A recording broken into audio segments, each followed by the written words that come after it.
આહી રાણી ધાનબાઈ. બહારવટિયાઓ મૂંઝાયા. હવે શું કરવું?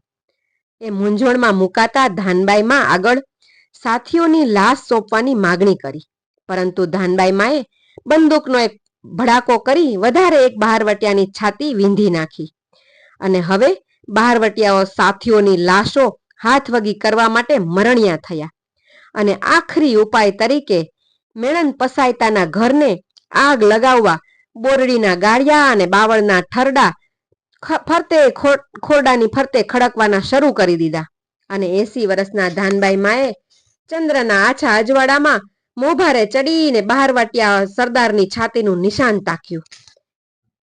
ઘરમાં કોઈ પુરુષ હતો નહીં. મેણન જેનો દીકરો હતો ધાનબાઈ માનો, એને ધાનબાઈ માએ સમજાવીને મોકલી દીધો હતો પોલીસને જાણ કરવા માટે.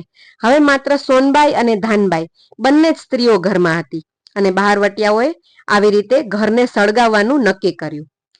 વાર્તામાં આગળ શું બન્યું? બહારવટિયાઓએ ખરેખર ઘરને સળગાવ્યું કે ધાનબાઈ માએ પોતાના હથિયાર હેઠા મૂકી દીધા? શું બન્યું એ જાણવા માટે યુટ્યુબ પર વાચિકમ ગુજરાતી ચેનલ સબસ્ક્રાઇબ કરો અને પૂરી વાર્તા સાંભળો. ફેસબુક પર પણ વાચિકમ ગુજરાતી આ પેજને ફોલો કરો.